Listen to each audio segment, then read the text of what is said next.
All right. And thanks to the magic of OBS, all the windows got aligned. I don't even have to do a damn thing this time. It's great. But welcome to another episode of the Key to Games podcast here on Game Wisdom, where some of the art and science of games. I am Josh Placer, and my co-host, indie developer working on the title Samurai Pig, Joshua Reyes. How are you doing? I'm doing great. I got a new setup, got a new mic going on, so testing some things out here, seeing how that's going. Nextfest has been going on, so that's been super busy. No, I don't know Have what that's about at all. you heard about that, Josh? No.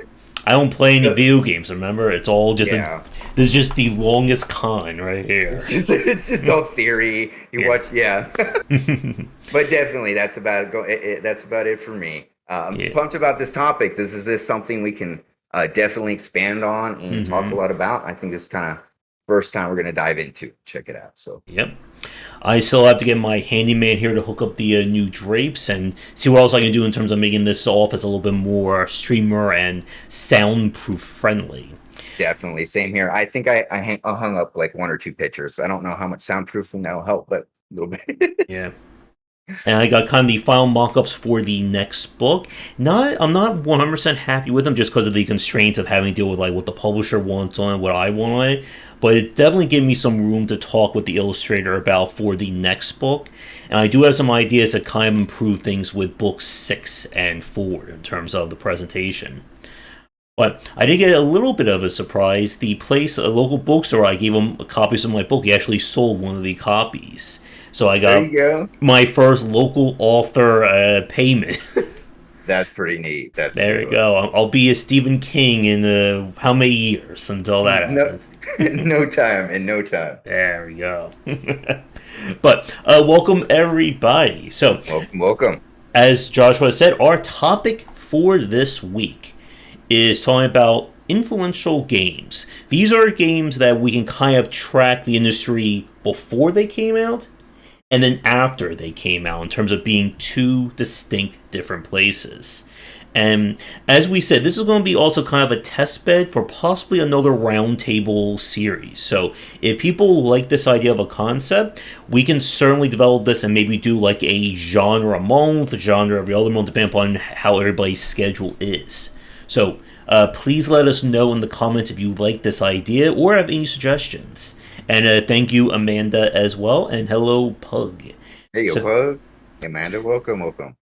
so this is definitely an interesting topic, and there's certainly a lot of ways we can go about discussing this. What I figure for this first episode is we can kind of go back and forth between my list and your list and kind of see what games we pick.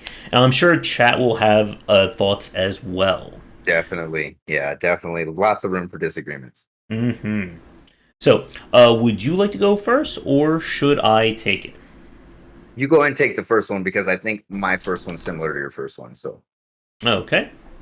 So, as somebody who, as I'm sure all of you are well aware of, have played quite a few platformers in my time, the first game that is on my list is Super Mario 64. yeah, The game that basically just invented and then not only did it really just invent it, but then just perfectly refined 3D platforming all in the span of one game. one game. It figured out how to do it, perfected it perfectly, and set the standard. It's just it's and to this day it still holds up. Like I hmm don't I'm you can still go back and play from it and learn a lot from the game. Yeah, definitely. And there were other 3D games again, like the late. I'm sorry, like 94 to like 97 was as we were starting to see this bubble of 3D starting to come about. We have, of course, the PlayStation, Sega CD. I'm sure everyone remembers what was that, Sonic 3D with the flickies you had to gather and so on. Jumping Flash. Oh yeah, I never played Jumping Flash. It's one of I those games I love need to play. I have a secret, like for me, as I have a secret soft spot for Jumping Flash. It's not a very good game, but just how experimental it was, I recommend just checking it out. It's not a long playthrough. Yeah. You'd crush it, Josh, in a second. I know there's an indie game someone's working on that's a spiritual successor to it, which I don't remember the name off the top of my head. But And of course, we all remember the amazing Bubsy 3D. Yeah. That won Game of the Year easily whenever that one came out.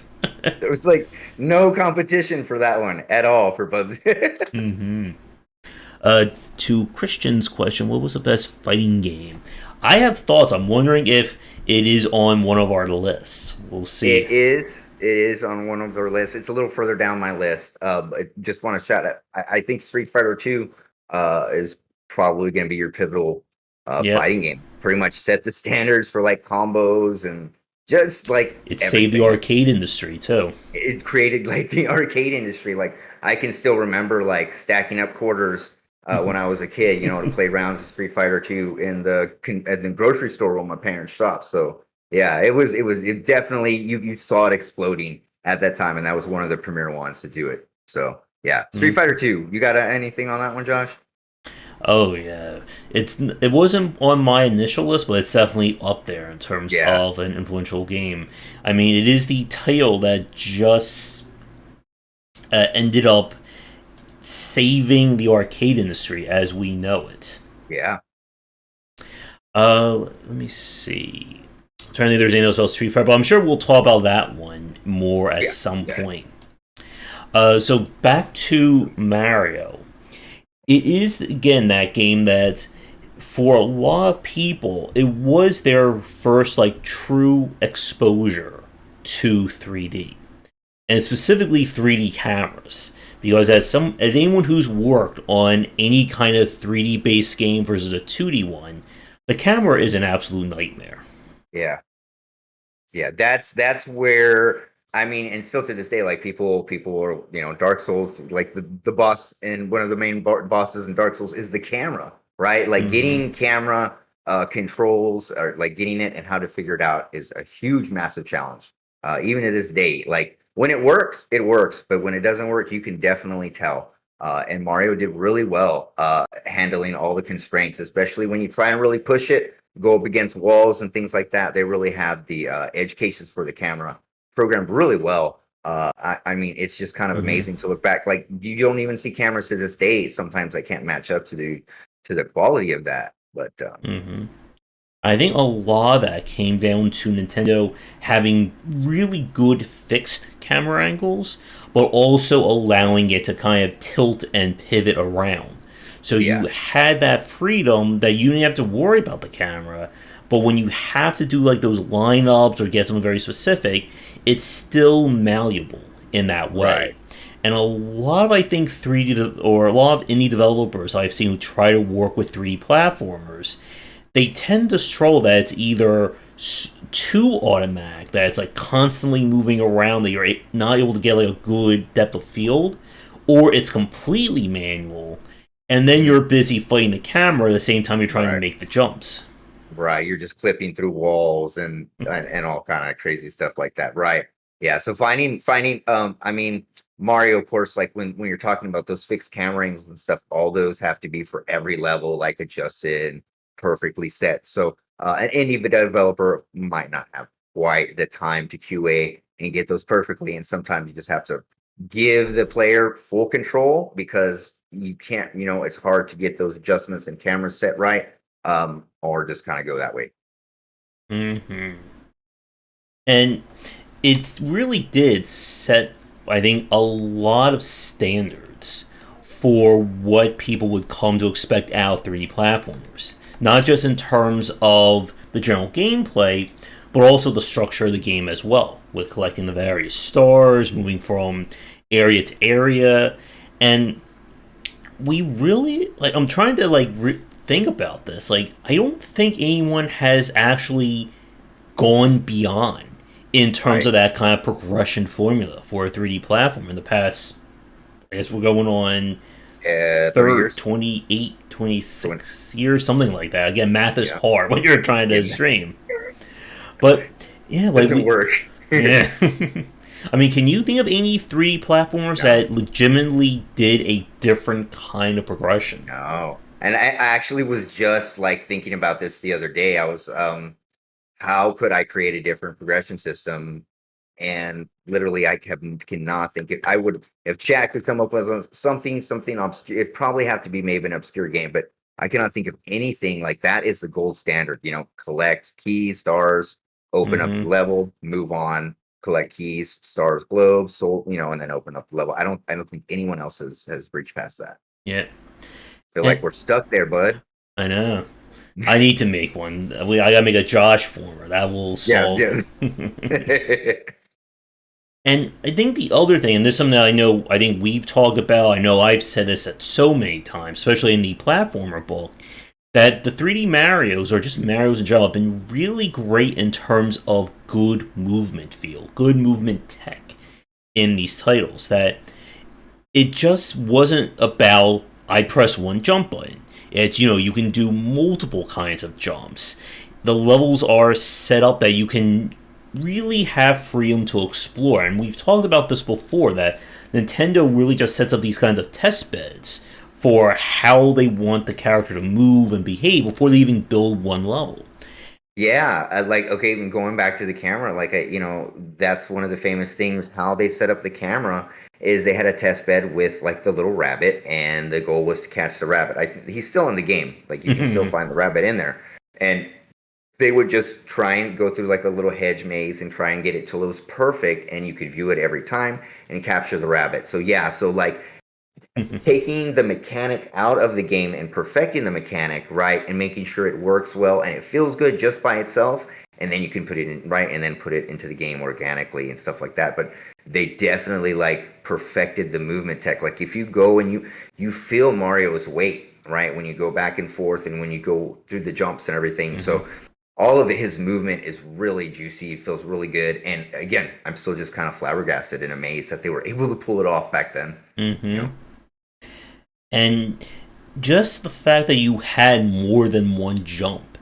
I mean, it sounds very simple when we put it like this, but it really did kind of change, or it really did not only set the standard, but it really kind of like hurt all the other 3D platformers that either came out before it and even came out after it. I mean, probably like the closest, like in terms of like number two, we could maybe argue be something like Banjo-Kazooie. But even that never really, I think, managed to get beyond. And Banjo-Kazooie had the ability you can literally fly around levels, which, again, Mario beat them to it with the flying cap sections. Right. And like we said before, sometimes being first is best. But Bubsy, of course, didn't have quite as good tech, as a Nintendo. But again, being first sometimes is the best in that situation. And with Mario, again, it really did go on to, I think, cement 3D as officially being in the game industry. And at some point, I want to do a topic about kind of 2D versus 3D and why 2D is still around. But like Mario, pretty much overnight, I think killed 2D for a lot of studios. For a long time, right? Like I don't think we saw. I think every studio was like, okay, 3Ds, this is where it's at. No more 2D. They don't want 2D. And I think it wasn't until maybe the PS1 era we started seeing maybe a slight resurgence, like a Rayman, things like that. Maybe some, but yeah, it just totally annihilated any you could if you were making, and the way they were advertised back then. Remember, like it was a little schoolyard, so it was like, oh, you're still playing 2D, you're not cool enough for 3D. so that was kind of the thing too.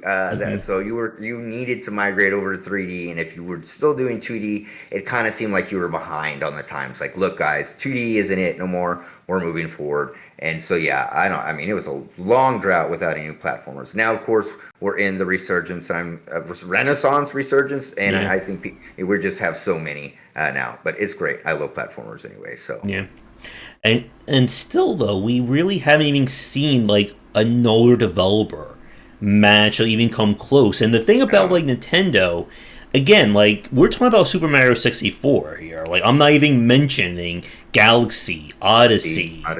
I mean, I still like Sunshine. I know that's like kind of the black sheep of like the 3D Mario games. It's still good. But yeah, like again, Mario is very much like Dark Souls in that a bad Mario game is still like, a 9.75 out of 10 for a lot of people. Exactly. And hello, Mumuma. Oh, Yeah, mom.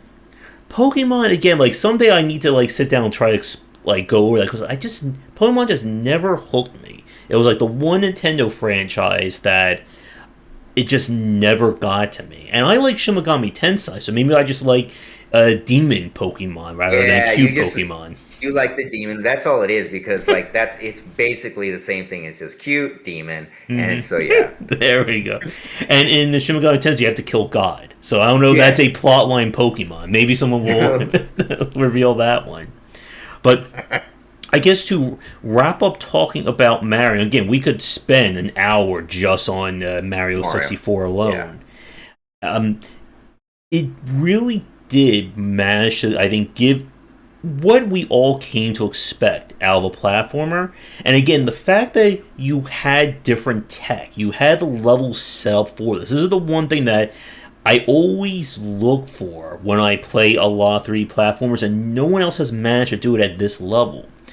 Is the level is set up to allow you to have multiple paths. If you just want to use a basic jump in a Mario platformer, you can do that. You'll get through a lot of the game. If you want to start spin jumping and dive jumping and the whole Cappy thing from Mario Odyssey, the levels are set up to acknowledge that. You can skip these levels. And I just wonder how much like Nintendo or the designers kind of, I guess, put that in on purpose to allow for these skips. Because again, a lot of speedrunners, I'm sure they think that they're being clever, that they're discovering this thing Nintendo must have overlooked. They couldn't think you could do this, and skip half a level. But I just wonder how much does like Nintendo's designers know that they're putting in the stuff that's breaking their own games. Yeah, I'm gonna bet on the side that they do know, like Mm-hmm. because they have the metrics right. They know, okay, Mario can go this far, he can move this many units and this far with Cappy and then this additional. So they can pretty much know and they can pretty much map it out where you can get to it. And I'm gonna go with the side that yeah, they plan it out. They always try and go with the real playground feel to it, Mm-hmm. right? So like you can always keep exploring. And that's like if I ever get stuck like on level design or if I feel I always go back literally to like Mario 64 and like kind of like how you're led to explore and it's just a very childlike playground Mm-hmm. experience is like one thing I can say about it. And I know yeah for sure they definitely do that on purpose. Yeah, I think that's a part of the secret sauce for sure. Mm-hmm.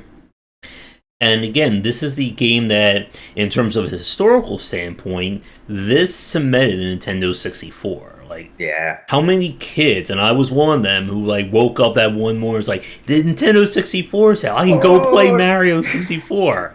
And I still remember right. the first time I played the game was at like a Toys R Us kiosk. It was like at like 8 or 9 o'clock at night. It was like Same. dark out, like no one was around. And Same mom's here. like, Yeah, you I went gotta to like go. the yeah. So the clothes kicked me out. I went to the Yeah. Sears kiosk, and yeah, same here, man. It revolutionary for sure. Hmm. And it would again go on to pretty much keep Nintendo in dominance. Like it really wasn't until we would say like the PlayStation 2 era, like Yeah, early 2000s, late 99, like 1999, that point when Nintendo's hold or Nintendo's crown finally slipped off in terms of yeah, being the number one. yeah. They slipped off there, and I think it's really started getting into a little bit of horsepower war at Hmm. that time, right? And then of course Microsoft jumped in and Hmm. kind of muddied the water. So we had a bunch of other bigger players at that time, and I think Nintendo about they didn't come back to about Wii, right? And then they took back hold Yeah. again. And I mean, even to this day, Nintendo's still, I think, considered like the most popular, like number Mhm. two option. And a Right. lot of that comes again to Nintendo's own philosophy of design. That's one thing that no one has really, I think, ever managed to capture to that same extent. I mean, we've seen games emulate it, we've seen games do something different, but we've never, I think, said, "Oh, this game is better than Yeah. like a first party Nintendo game." Nintendo, yeah, there's just something about that magic Hmm. about the Nintendo. And even if there's a game that you said that they're like going close or trying to get the Nintendo polish and feel, it still just doesn't feel right. It feels a little empty. Yeah, they have that down to a science, man. I don't know how. Yeah. And again, like for someone like me who's played so many platformers, 2D, 3D, and all that, it you can really feel it when you've played so many. Like the difference between a Mario platformer and somebody else's. And unfortunately, Yeah, that is a bit of an insult to a lot of the 3D games I've played. But again, it's that case of how far Nintendo has went, and they're just basically lapping everyone when it comes to 3D platformers. Do you feel like there's been any platformer like that's come close to like Nintendo's quality of a platformer? That Demon Turf game that I tried out earlier this year, it came close, but I think it lacks that, like like that sandbox, that kind of playground feel Yeah. to it. That Hmm. it feels a little bit rougher around the edges. Whereas with a lot of the Mario games, you can pick up that controller and you're off to the races in what, like 20 seconds. You're already spin jumping, triple Right. jumping, all that. And I just didn't see that. I know a lot of people loved A Hat in Time, Not in time. Hmm. but I still felt like it didn't do enough in terms Yeah. of, movement tech and level design. A lot of Right. people will either focus on one or the other, and the Mario games always have a combination of Both. both. Both. Yeah. And both are super, super strong. The movement tech is amazingly strong and the level design is amazing. Like there's something around every corner and there's a reason to go around every corner or to jump here or to jump there. Hmm. And I felt the same way when I played. I was looking for another platform for a 3D platformer, but play Hat in Time, and I played it, and it was great, excellent. I Hmm. mean, really great game. But again, it just Yeah. felt like it was lacking something, and And I, just I can't. think arguably that's why platformers, for a good period, died. Because Yeah, it was basically, do we try and legit. compete with Nintendo, or do we just not make anything? Right, right. I couldn't imagine. I mean, can you imagine like sitting in the boardroom, like, okay, can we beat Super Mario 64? And everybody in the board, and all the devs are like, I don't know, man. And then they're halfway through development. Oh, look, Nintendo just announced Super Mario Sunshine. Well, there goes our idea. You That's know, it. That's it. we released this game this year, and we're joking about, it, but this was for a lot of developers a huge worry, and in a very strange way, it became one of Nintendo's weaknesses that nobody wanted to compete with Nintendo on their own platform. So a Yeah. lot of the third party developers dropped out Yep. because do you have a chance of making money if you're comparing it to another second or third party developer on PlayStation, or if you're putting your game up against Legend of Zelda, Ocarina of Time, or Mario Odyssey, or anything like that? Exactly. Exactly. But I can certainly wax on about platformers until 5 days from now. But I'll stop here. So I'll throw over to you. What is your first game on your list? Okay, so of course my first game was Super Mario 64, and I'm gonna go with for my second one. Well, let's see here. I'm gonna go with actually Quake, and I believe that like I'm gonna do like Quake and Doom, and just Mhm. put them together in one. And I think that it kind of like I mean Quake was massive, and I think that it really like set the standard for shooters for a long time. And it wasn't until like Call of Duty where we saw a different change in shooters. So definitely think it was, and it like kind of got PC gaming out of where it was at that time. Like I think at that time it was a little bit dying, and it really helped like bring it back up in resurgence. Mhm. And I mean, we're talking about Doom and Quake. Like that right there is the double team of the arcade FPS, or when we talk about it's like peak boomer shooter More shooter, today. yeah. I mean, Quake and Doom really did set the standard. And again, like these aren't the first games. We can talk about Wolfenstein 3D as kind of the one that started it, but Doom and then to Quake, I think just perfected that kind of Right. design. Right. Yeah, I felt like to me, like at that time, I think like that Quake was like the peak shooter, and of course, that people wanted to emulate. Like it set a lot of standards Hmm. with like 3D rendering, basically like the engine tech that it had really spread out and like affected game development in the long run. Hmm. So more about the engine tech with Quake, and I think really changed the industry a lot. Hmm. I mean, we can certainly talk about a lot of the firsts or peaks that both Doom and Quake really introduced at that time. Whether it's the use of mouse looking, I think that was in Quake. We Yep. have, of course, gunplay. The whole idea that the weapon has to feel right in your Right. hands. Hmm.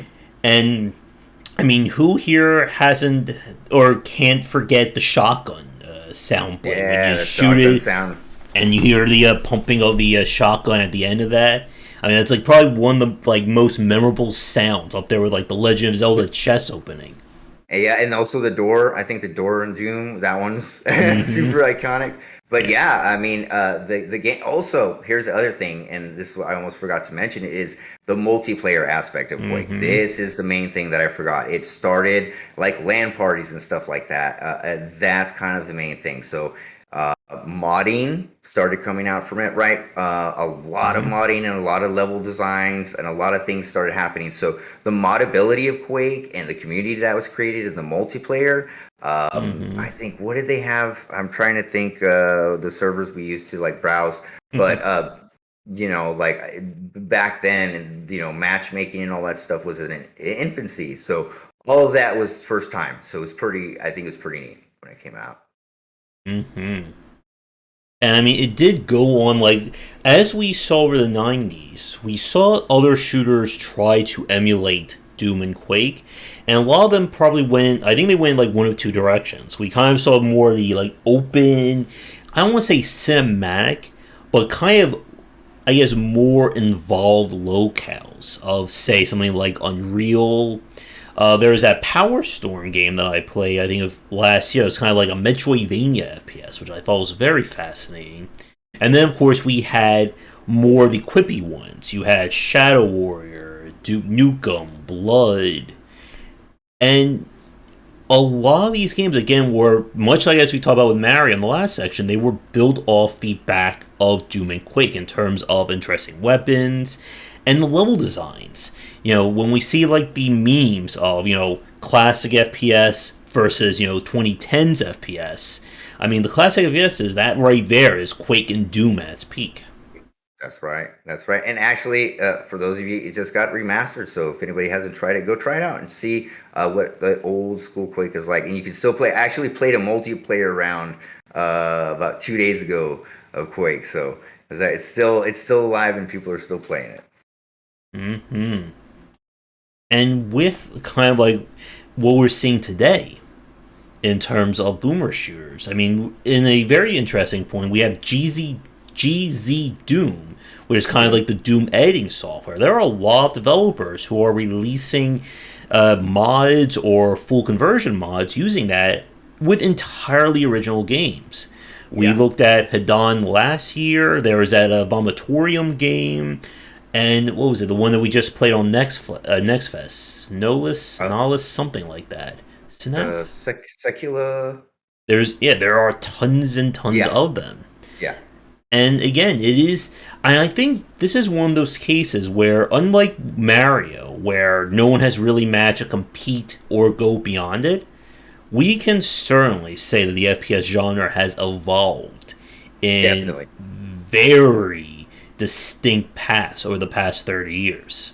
Right. Yeah. So, like, if we were saying 3D platformers have been stagnated, shooters have definitely evolved, right? From health Hmm. systems to multiplayer systems. And they definitely, and for the better, I don't think that we could stay stuck in the Quake time. We definitely needed to Yeah. move forward.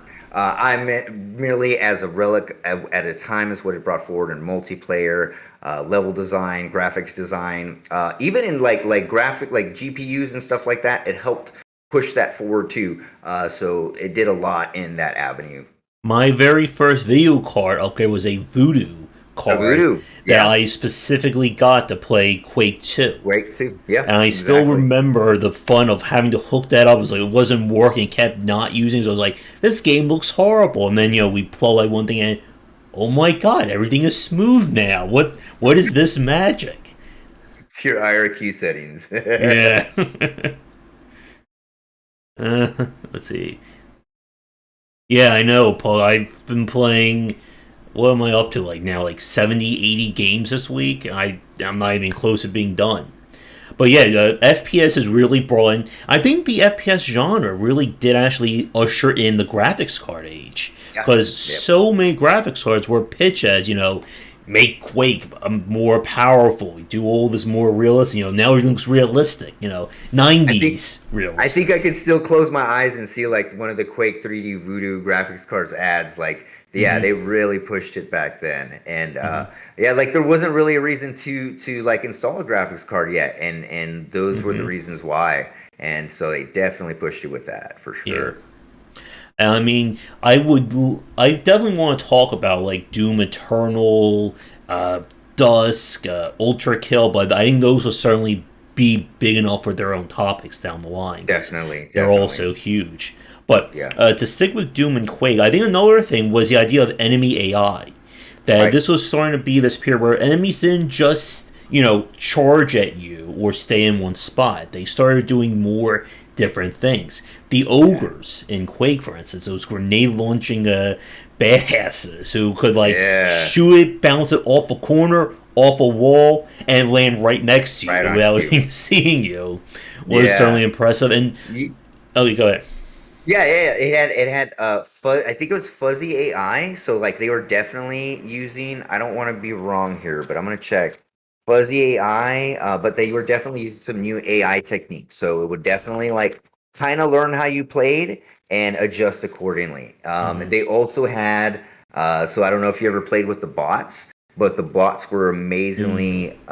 amazingly smart at like like learning how you played. If you hung out in one spot, it would know where if you did certain things. And so the AI in there definitely was a push forward in there with the fuzzy AI logic they were using. Yeah. Really neat.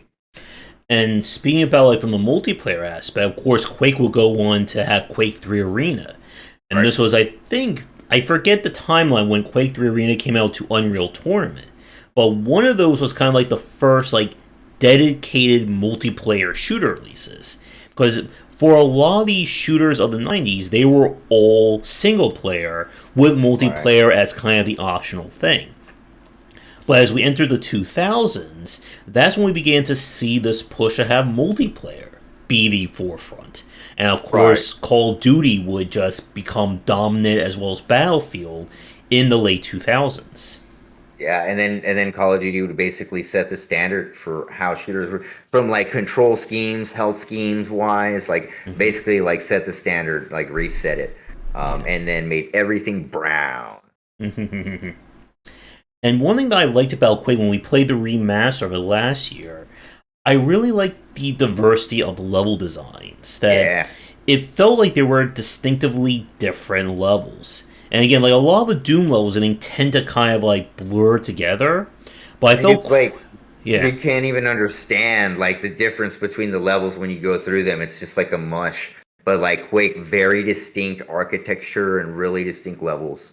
yeah, and I think it also really set good level design in Yeah, FPSs. The levels weren't overly long. I think they were what, like 3 to 6 minutes, maybe right, give or take. right. And it just felt like just enough time to get have like one good set piece as well as have the enemies kind of wander the map. I think that's one of the things that's been lost on a lot of FPSs today is that they tend to focus entirely on the arenas.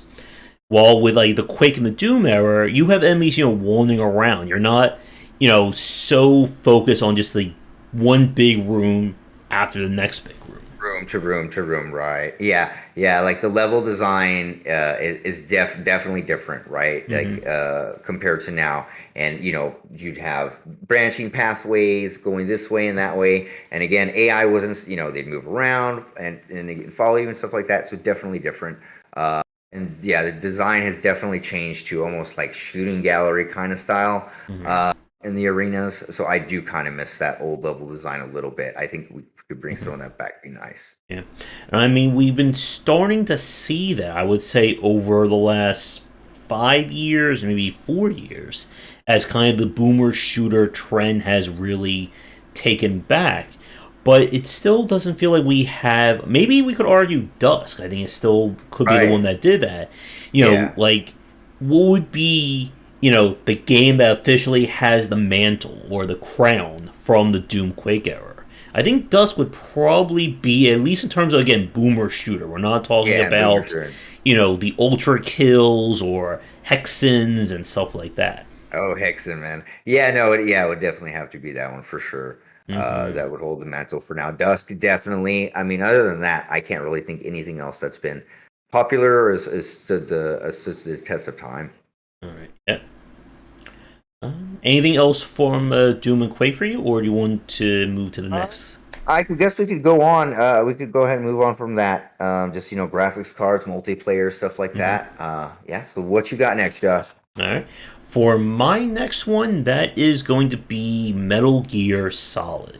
This is the Yeah. game that I think officially cemented, I guess, I don't want to say maturity, but kind of a growing up of Yeah. what video games could do. This is, of course, if when we talk about kind of like the rise of Hideo Kojima as a gamer household name, this is the game that did it. And it really, I think, again, sits at that moment of, I think, just shocking people when it first came out. It's not quite a stealth game, it's not quite an action game.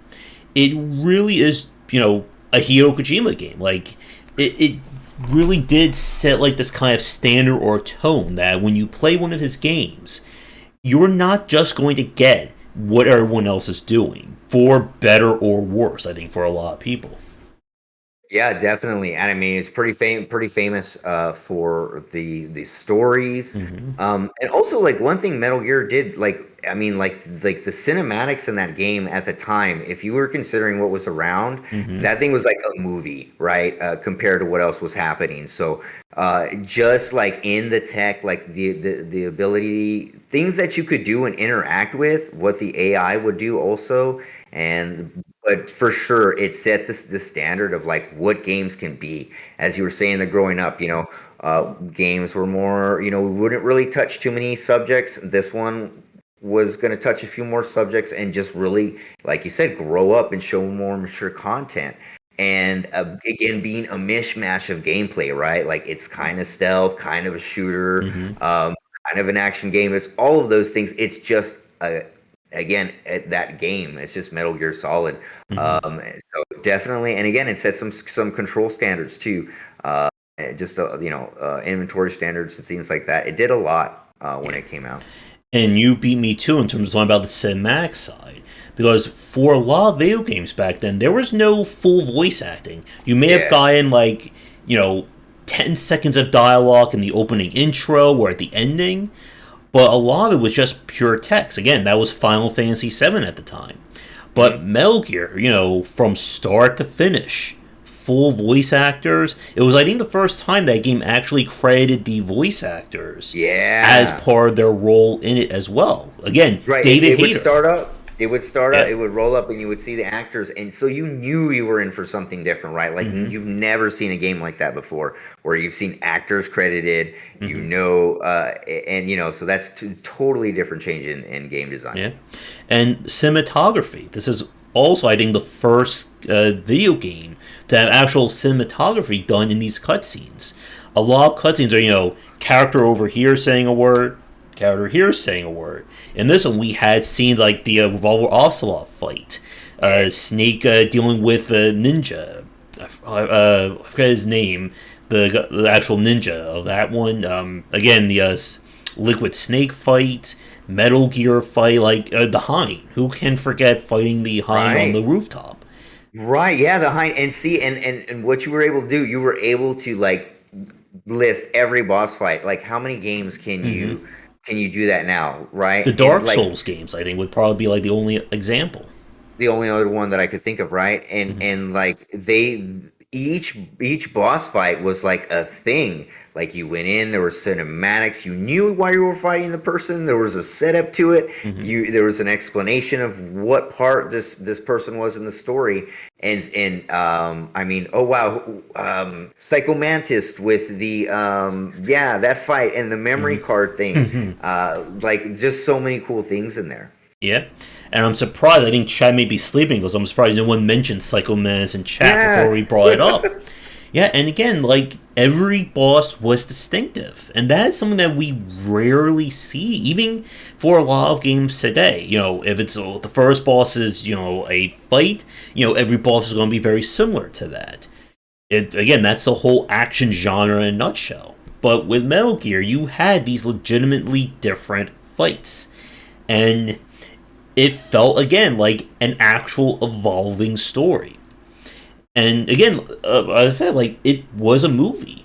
You could Was a put the movie. controller down and watch a 10 to 20 minute cutscene. Again, 10 to 20 minutes of Hideo Kojima game that's considered short these Short days. one. That's a short one. Yeah. Yeah. Mm-hmm. And again, like you can still remember that, like you can remember the majority of it because it was like a movie and it played like a movie, Mm-hmm. but it didn't like jilt you out of it where you're playing and all of a sudden the cutscene, it just all kind of jived and worked perfectly, right? And I can't really think of a game that could do it like that because of course that was first, but it set the standard for doing like cutscenes and stuff like that. Mm-hmm. But yeah. Yep. And it is another one of those examples where, just like with Mario, no one has managed to out Hideo Kojima with his games, especially not with that combination of stealth and action. Because if you looked at the 90s, there were a lot of developers who tried to emulate that. Siphon Filter, we could argue, would Yeah. be a good example, but it felt like two separate games that you had, the action over here, you had the stealth over there. With Metal Gear, it was at the same time. You could be as sneaky or as aggressive as you wanted, and the game responded. So it wasn't that case of, you kill the guys, like, oh no, you killed someone, mission failed, restart. Right, right. I almost feel like Siphon Filter should be like a case study. Not saying like it's a bad game, but like what not to do when you're trying to like emulate another game. Hmm. Because I felt like it really, to me, I when I played that game, it felt very broken and just compared to like Metal Gear's polish. And then you play Siphon Filter, it was just like a complete letdown. And I think Hmm. that would be a good case study in kind of like when you're trying Hmm. to emulate another game, what not to do. Yeah. And another reason why I put it on my list in terms of its influence, again, this really began this kind of cinematic era of the game industry. Where again, it wasn't just, you couldn't just have two characters standing still and talking. You had to create cinematography, you had to write a story. I mean, we could even see these elements be traced into stuff like Grand Theft Auto 3, to Uncharted, to basically like modern AAA games in terms of having, professional voice actors or even celebrities voicing characters in these games. And this all can easily be traced back to Metal Gear. Yeah, yeah, definitely. Like you said, it set the standards for all those things. And I mean, like, and also like the games, like the replayability, the Hmm. secrets that it hid in there. Like the game was just it was so there was so much content in it, and you could play it over and over again. And that I think it was kind of rare back then. I don't remember many games having like Hmm. NG plus or having like being built in with replayability in mind like that. Yeah. And just having that variety of options, while I don't think I would consider like an immersive sim, it was, I think, close in terms of providing that variety of, using the cardboard box, What's having in the to, box? you can mess with guards and, do all this kind of stuff where a lot of games were just very linear in how you had to approach it. Yeah, super static. I mean, yeah, this game gave you a lot of options to yeah, like you said, you could run in if you wanted to shoot everyone down, or you could go in a cardboard box and stealth it. and there was just a ton of different ways that you could approach a situation. Hmm. And yeah, so definitely helped other games do that.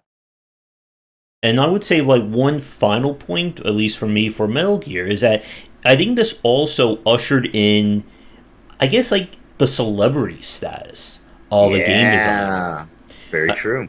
I mean, again, we for the PC audience, of course, we know people like Ron Gilbert, Sid Meier, Julian Gollop.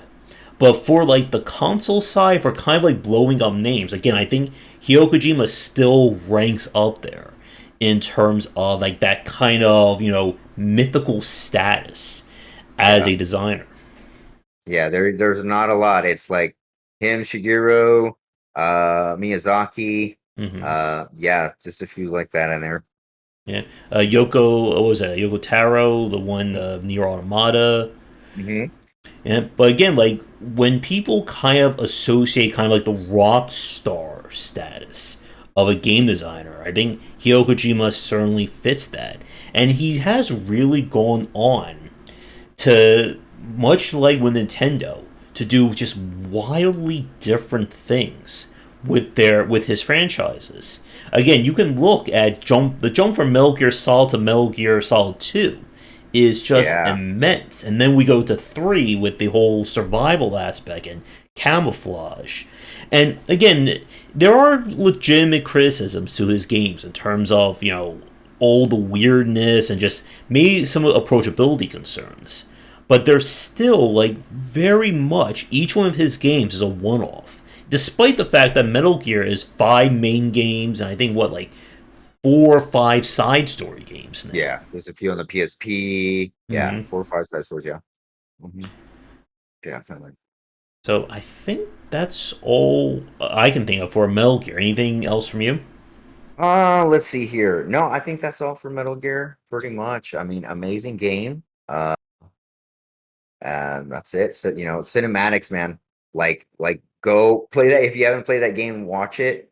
Or just watch the playthrough and check out the cinematics. It's a masterpiece. And like how me and Josh would still remember, like I know, like I don't pay attention to story too much. I'll zoom through a game, but that's one of those games that I can still remember the story to this day because of the way that it was, And the put out. boss designs as And well. the boss The designs, amazing boss designs, you know what I mean? Sniper Uh Wolf, the Sniper Wolf. end in Metal Gear, the Sniper Off in Snake Eater is still, I think, one of the legitimately best fights. Definitely, definitely. So yeah, memorable boss fights, amazing story, amazing cinematics. That's all I can say. Amazing game, man. Hmm. All right, so I'll throw over to you. What is your next game? Okay, so my next game is gonna be I'm gonna go ahead and go again with another conglomeration. I'm gonna go with just the Souls games, right? Hmm. Demon Souls. So I think that when we're talking about games that haven't like just creating something new, you haven't seen something Hmm. before, it kind of like created something new and touched back to like NES times, right? It had old school, very old school design and very new school design. I'm gonna say Demon Souls, right? Well, but all the Souls, but we're gonna say Demon Souls was the originator, right? It started it, and um, it's just its ability to go against the grain, right? Where at that time, I believe all games were pretty much holding your hand, Hmm. tutorialized, leading you the way. If you died, it's like, oh, I'm so sorry you died. Here you go. Let's try again. This game went the exact opposite, right? And Hmm. it went hardcore, great combat, a story that you had to figure out on your own, right? Instead of the Hmm. story being force fed to you, you had to read items and item descriptions. So it was kind of like the opposite of like everything that was being done at the time. But yet, how Elden Ring came out today, and quest designers are freaking out that there's no quest and this and that, but it went against the grain and it redefined the grain in that way. Hmm. And between Demon Souls, Doom, and Metal Gear, we're picking some really mysterious games this week, right? These are games no one has ever No heard one's of. ever, no one's ever seen these ones. Yeah, they've never heard of these. Like, But yeah, I mean, like you just didn't have games going that way. Everything was, I think that was like literally the hand-holdy era where like everything was super tutorialized. Um, and it just completely went against the grain in that regard, and it was rewarded so because I don't think players want to be, you want to be trusted. You don't want to be told what to do or hear. It's fun to explore and to see like the mystery. Like to me, when I first played that game, I can still like the mystery of what's this or what's that. It's just something that I've never haven't experienced before since Yeah. NES days and stuff like that. Yeah. And to Thorn's question, I think we're kind of lumping in Demon and Dark Souls Yeah, for this pick. right. Yeah, I'm just gonna say just lump them together, basically. Yeah. Yeah. And again, like the story of Demon Souls is just fascinating because they've been doing this, and this is something I talk about with the Elden Ring piece. I still have to do my Elden Ring video at some point. I Hmm. fit all that in, but I mean, From Software has not really changed their formula in over 30 years. It's just kind Right. of the industry catching up, and to them, of course, making very subtle changes to it. And with Demon Souls, again, the funny thing in terms of the history is that Sony hated it. They did not want this game to come out outside of Japan. They didn't publish it. Right. They did no marketing for it. They felt it was going to be this huge commercial flop. And Atlas was the one who picked up the original Atlas. publishing.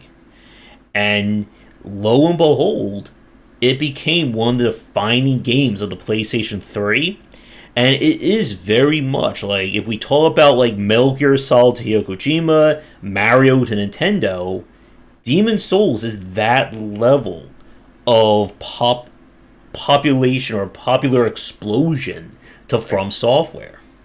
Right. Just like the cultural influence that it Hmm. created, right?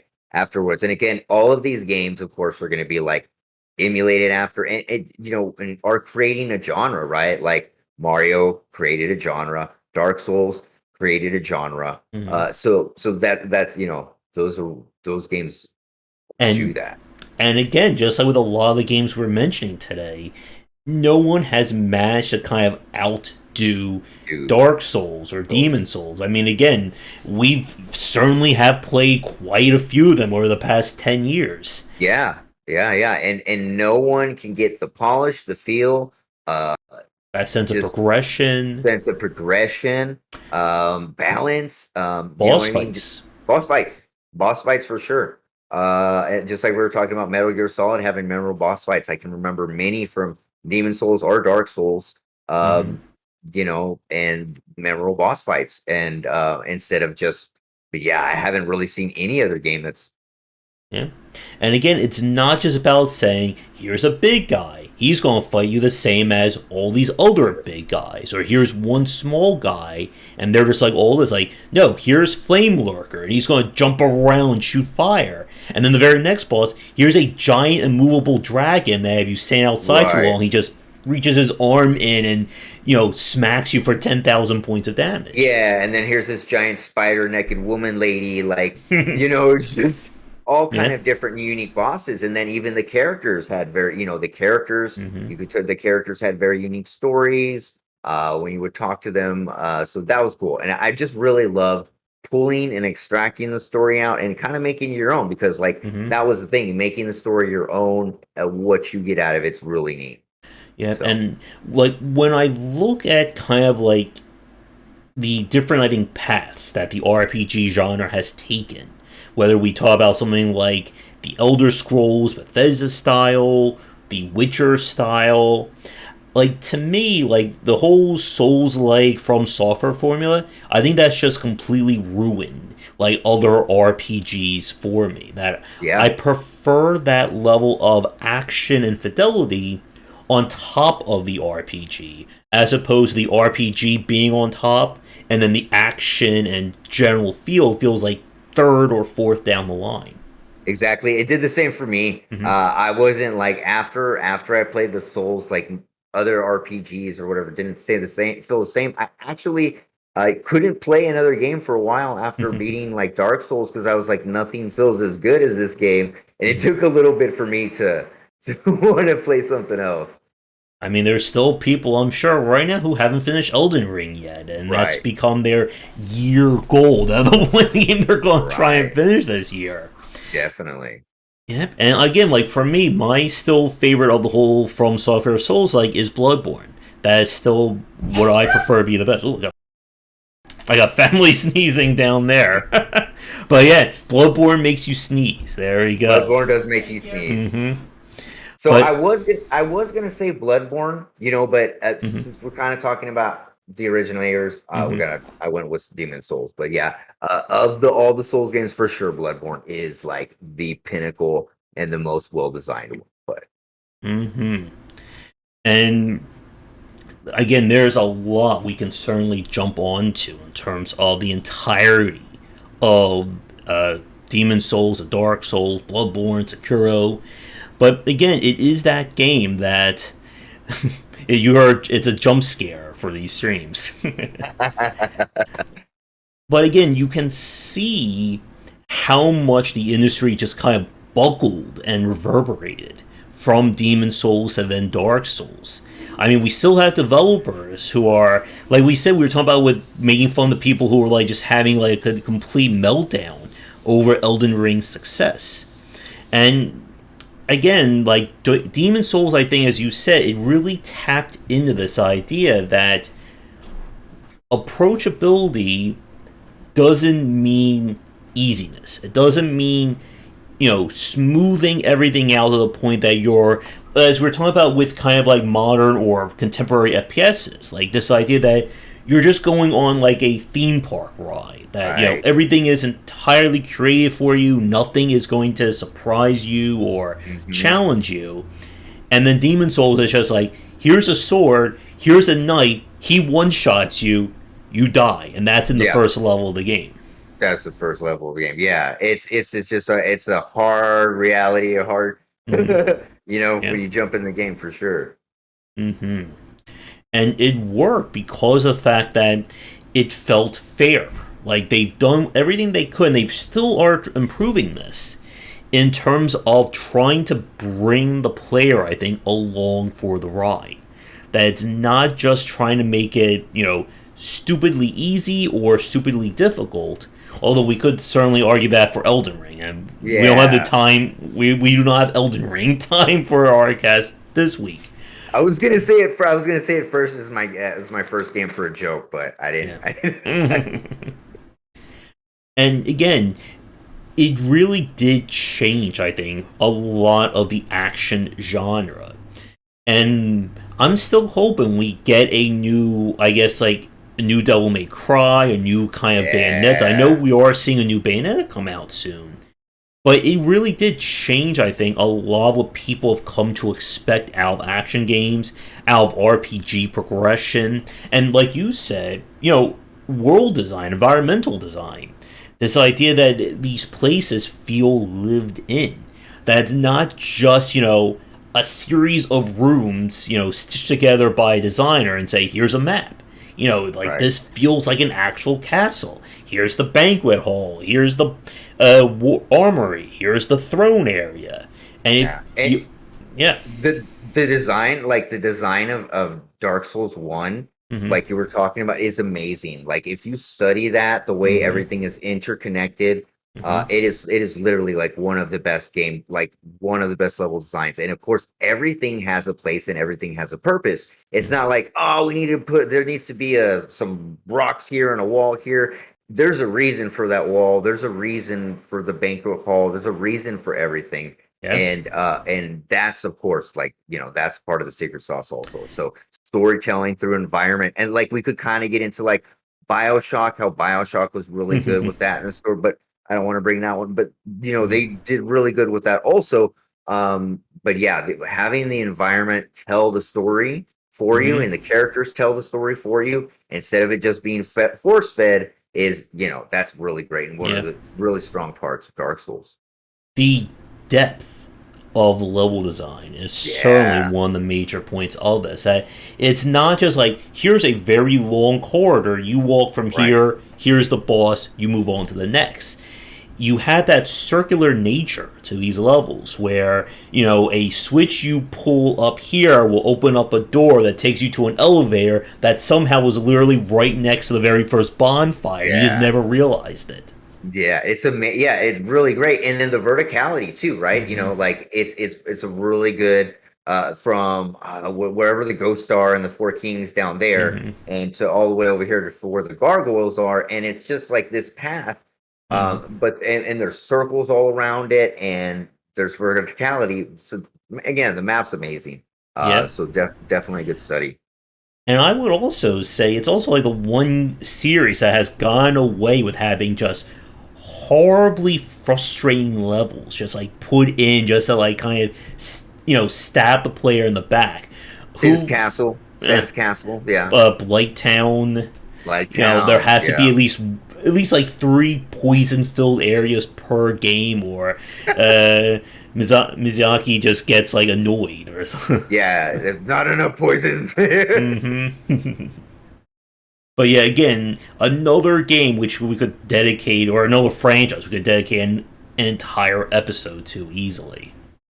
Exactly. So, anything else from you on? No, other than the multiplayer aspect of Demon Souls, the summoning system, I like from the first one in the asynchronous multiplayer, and like that Hmm. I think that was really neat, and a really cool thing that you've seen before. Journey had the asynchronous multiplayer. Um, Other than that, that's all I got to say about that. But that was a really great feature that was implemented new, and I just think that's cool. So Hmm. As a time check, we are just about at an hour. So, okay. in terms of the games, again, like we both have our list, I'm sure we'll be expanding the list as we see fit. Do you want to do maybe like one more pairing, one for me, one from you, and that will take us to the entrance? Yeah. Let's just do one more pair. Yeah. Okay.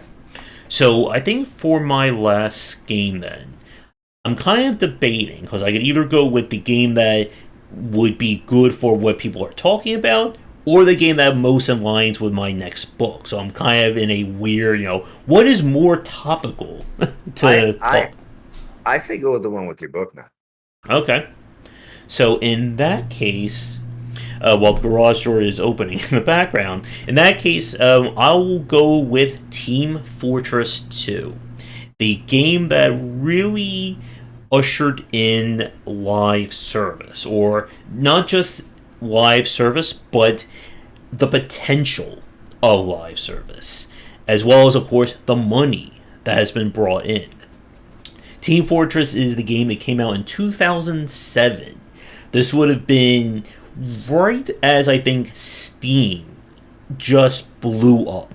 That it went from being this weird little bit of software that you have to put on and you have to put a disk in your computer to now something that has become pivotal for Yeah. any PC gamer to have on their computer. You have And to have Steam. Gotta have it. yeah, and of course the Orange Box, Half-Life 2, Have like two. Portal, Team Fortress, perhaps like the most lucrative compilation of games I think anyone has ever put together in a single release. Yeah. Like that's magical. That just for that to happen. And actually, that was gonna be the next one on my list. So Yeah. But we can certainly talk about Portal and Half Life for sure. But with Team Fortress, this is the game that it really did do a lot of cementing a live service format for a game. Again, this is 2007. Games were not supposed to be supported for years after their release. You release the game, maybe you do an expansion. Okay, people may, the hardcore stay on the server. Developer never touches that game again unless they want to make a sequel. Team Fortress, yep. when it started, I didn't believe that it was happening at first. That they were, Hmm. kept supporting the game because again, this was 2007. This was new, right? And Hmm. so they were updating it and constantly updating it, and it was just amazing to see that happening back then, right? So Yep. they definitely set the standard for that, like content updates, things like that. Yep. And again, League of Legends came out in 2009, so they Right. beat them to it in terms of this idea of supporting a game long term. And it again, this was also during the era of the MMO bus that people were just losing out on that market left and right. And Valve said, you know what, we're going to turn this multiplayer game and we're going to keep supporting it. As long as people want to keep playing it and keep spending money, they kept adding to it. And it did go on, as I talk about in Game Design Deep Dive Free to Play, it became one of the first major successes as a live service game. Not to mention when it transitioned into being a free to play game. And I think that was 2011, 2012. I forget the exact date for that. See, free to play date. October 10th, 2007 is its initial release, and it went free to play on June 2011. Yep. I mean, 2011, yeah. June 2011. And for a lot of the market, it really did change what people expect from their multiplayer games. I think it also, for better and worse, it proved that a game could earn money or continue to earn money after its release. If you put out a new gun or a new hat or a new map, people are going to spend money for it. And it did, again, begin this trend that we would see, the mobile and free to play market just, ran away into a rocket ship and then flew up into space, continuing to develop. Exactly. Yeah. And then it's still going to this day with a 92 Metacritic score, still currently. And it also, I think, really began this idea of, I guess, not so much the pop culture, but kind of the lore surrounding this game. That it wasn't just a video game. It became the Meet the Team videos, which became the comics, and then we have T-shirts and postcards and the machinima videos. That it became a culture to play Team Fortress, much like what we saw with Overwatch, much like what we're seeing with a lot of the big name live service games, Dead by Daylight, Genshin Impact, and so on. That it's not just you playing this game; it becomes a part of how you experience things. Definitely. Was it one of the first ones to do the machinima? I believe it. I think Halo may have been in them too. I don't know when the whole Halo Red vs. Blue series came out. But it was pretty much Halo and Team Fortress that I know the most of from it. And I think it also, another point that we would also see really become a standard of independent development, it really established that aesthetics can matter so much to the lifespan of a game. Nintendo has, I think, been the other king of this. The Mario games, they're not meant to look photorealistic. Again, you're not going to confuse Mario for Call of Duty. But you show someone a scene from a Mario game, they instantly know that it's a Mario game. They probably will even be able to know what Mario game it's from. And with Team Fortress, they really went this very strong iconography. I can't pronounce that word well, but the symbolism or just how these characters stand out. That you see a medic heavy spy, you immediately know who those characters are, what their personalities are. Yeah, definitely very distinctive characters design, and then of course the artistic design of it is just really distinctive. And again, so you're looking at Team Fortress for sure, right? Yeah. And again, I think it also became a strong counter to the photorealism super military theme that would develop in the late 2000s to much of the 2010s with the Call of Duties, Battlefields, even Insomniac Studios. If you remember that third-person shooter they released, the original footage was going to be like the super happy, wildly kinetic game, and then just went all grimdark at release.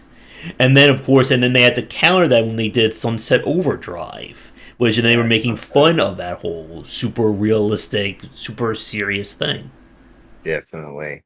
Yeah, there was some games coming out around that time. We're trying to get real grim and dark and realistic.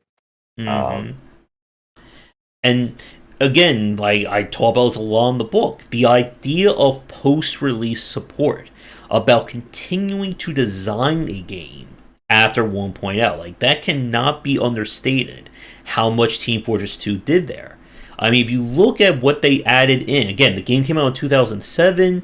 If we look at what came out over the next 10 years, you had, the whole side grade systems, brand new modes with man versus machine, the pushing the cart, the entire integration of all these cosmetics and side grade options. That it was fundamentally a different game in 2014 than it was at 2007.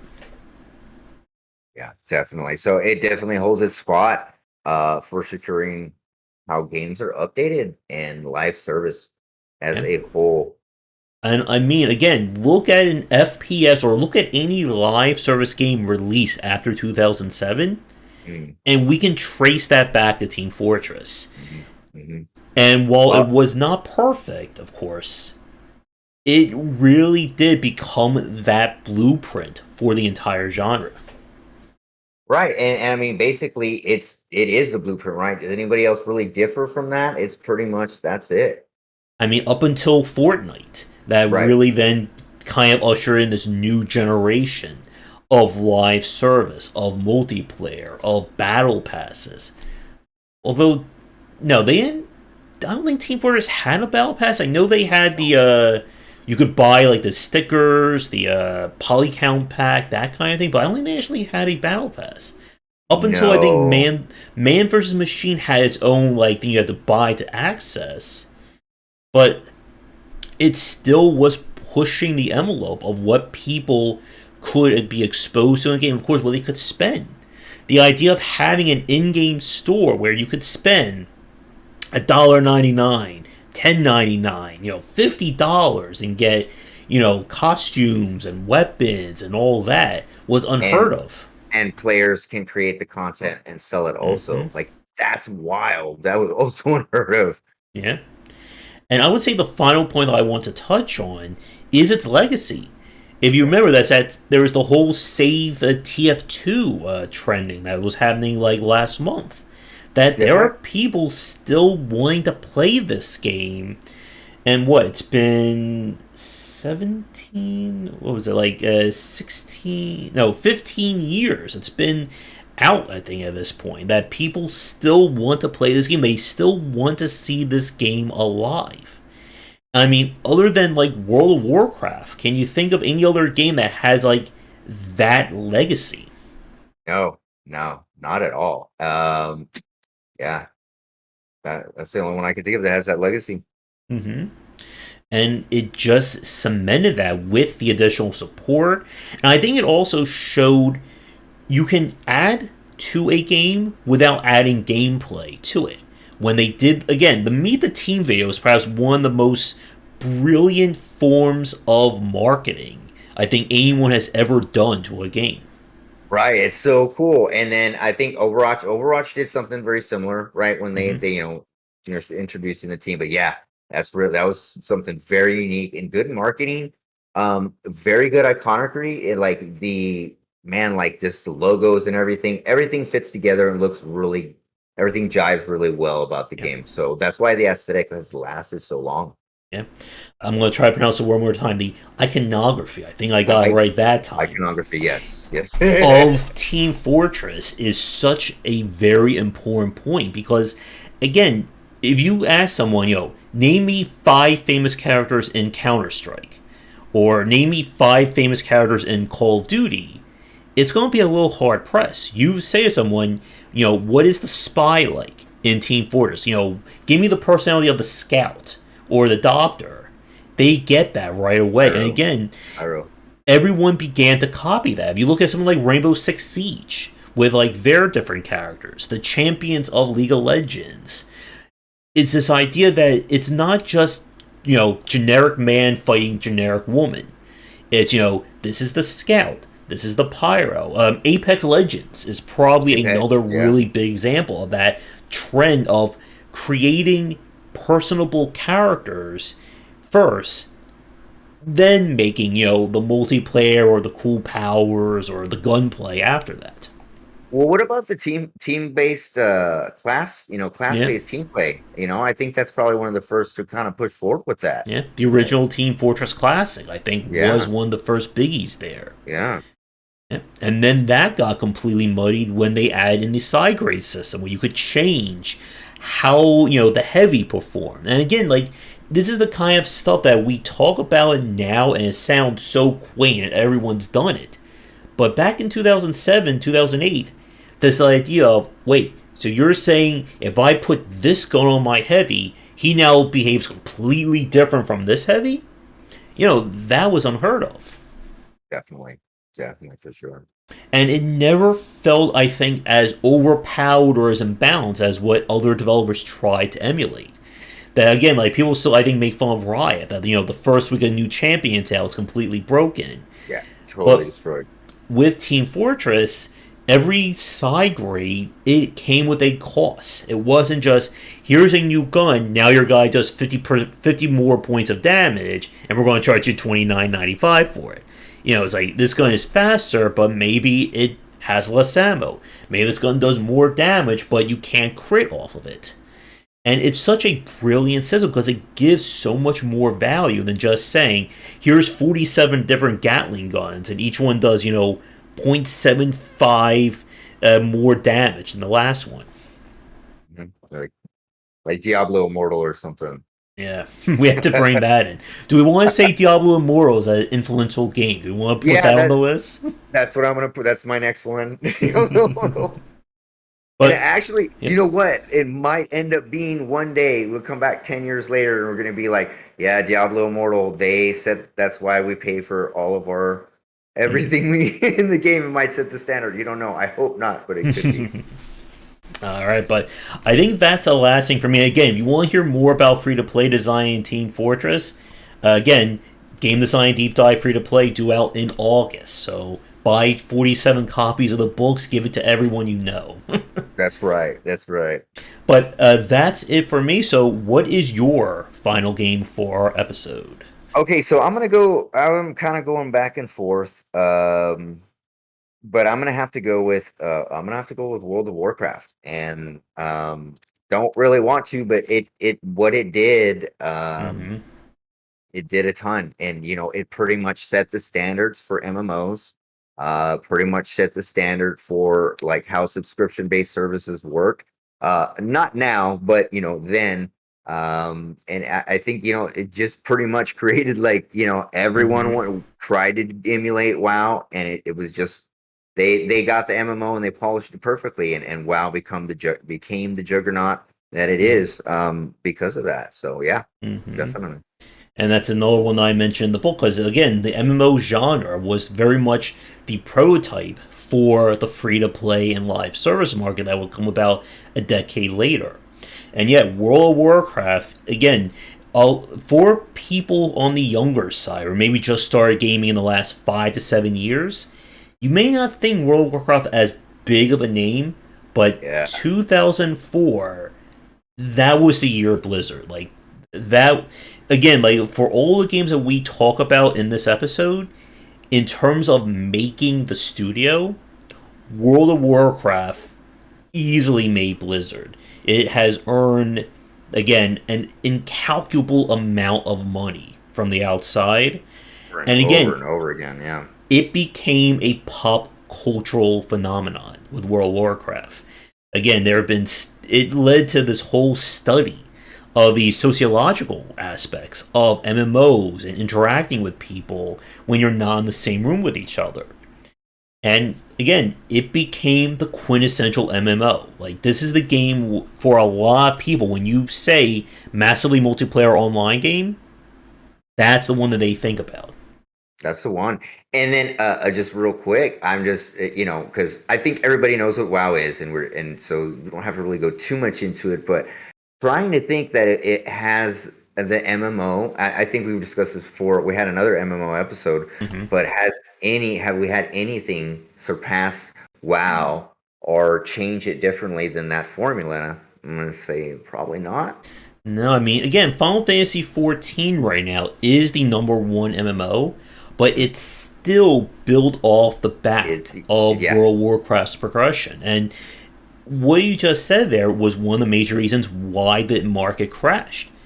Everyone tried to copy World of Warcraft.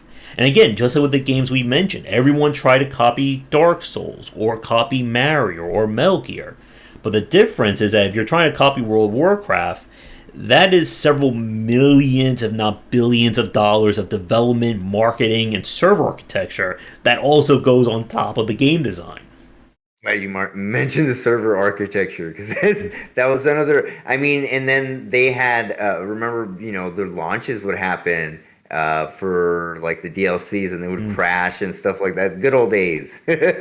How about the stores when a new collector's edition was released? Yeah, the stores would crash. Yeah, definitely, Mm. definitely. Now I feel very old, and I want more collector's editions now, like the Blizzard at their heyday. There, Right, right, right. what's the collect? What would be in the collector's edition for Diablo Immortal? A place you could mail in your credit card to. An empty wallet. Yeah, an empty wallet. Yeah, or you get just one free 10 pool. That's in the Right, collector's right. edition. And yeah, like the design of World of Warcraft again, like peak Blizzard was about removing all or as many of the pain points and anything that could stop someone from enjoying the game. And again, like World of Warcraft, you can hate it as much as you want today. It was that the most inviting MMO back in 2004. Yeah. This is the game that everyone played. Everybody, yeah, like I guarantee anyone, everyone knows someone who played WoW. Like Hmm. I think you can't like you'd be hard pressed to find someone who didn't play WoW. And again, like I mean, it's set so like from PvP to the PvE. This all the standards were set in that game. Yeah. And again, just about every mechanic and system that Blizzard put in, somebody else tried to copy or, build something else similar to, and it just did not work out to that same level. Because again, you're not just competing with World of Warcraft at 1.0, you're competing with it after months, which then became years of expansions and updates, and when they did like a huge game rebounds as well. Again, you can't compete at that same level without having a time machine and maybe several billions of dollars lying around. Definitely, yeah. And again, like for me, I fell out of favor with it. I already talked about that more. Just like, why am I playing this game? But again, everyone played that game in 2004. Like this was, the Fortnite. This was the Team Fortress, or this was the Elden Ring of 2004. Definitely. Yeah. I mean, it like, and it put MMOs on the map. Like before that, I Mm-hmm. don't think anybody knew what an MMO was. And this was EverQuest. EverQuest. Yeah. Yeah. But this had, WoW had grandmas and aunts and uncle, like everybody that you knew was going to be playing this game. And it was just so approachable. And again, like when we were talking about, okay, you can't really capture the Nintendo flavor. Well, Blizzard comes really close in their own way, right? And they have their own way of like Disney and up or whatever. I'd Mm-hmm. say they're more like Oop, the Disney than a Nintendo when they do it up. But it's just they have that perfect flavor and they have it done. They're ooh. really good at getting all the pain points out. So all the pain points that EverQuest have or Dark Age of Camelot, they got those out. Uh, And I guess and they had the formula perfect. It was very just it was perfect for everyone. yeah. Sorry, we kind of had a huge hiccup. You are frozen, and I've lost OBS. That is interesting. Yeah, easy, Josh. Yeah, 1 second. Ooh, yeah, like a see here. OBS decided to take a Check huge my feed. hiccup. Oh Check my yeah, feed. we got a huge crash. Let's see. I'm still recording, so that is not a problem. Oh, test test. Oh, Did my connection go out? Ooh.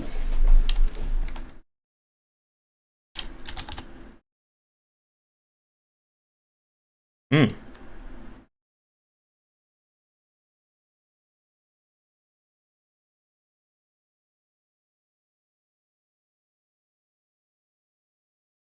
What the hell happened? My internet. Ooh. Hmm.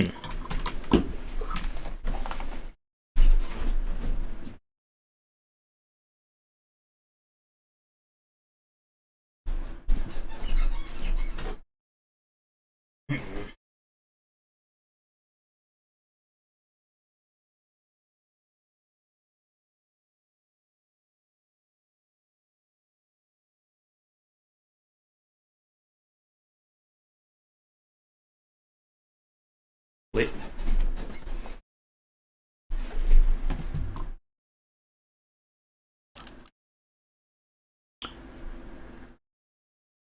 Test test? Test test? I can't hear you. Now? Yeah, I can hear you now. Okay. Ooh, yeah, that was a... What See, happened? I don't know. My internet just like went complete like kablooey there. I Wow. think Yeah, that it's... was like a hard crash. Not even like the old ones. Yeah, I think that was just like full internet decided to stop. Oof. Yeah, I actually lost the stream. Yeah, the stream's gone. Yeah. Yeah. So, I'm not sure um how we want to play this. We could record the rest of it off. Do we want to start the stream back? Because I think we were about done, right? I think we're about done. I guess say we leave it. I was on the last one. We were on WoW and that was it, right? We were just Yeah. let's just leave it, no? Okay, let's record at least the outro this way Okay. then. Okay. Let me see. Okay. Where we were on WoW? Let's see what is going on here.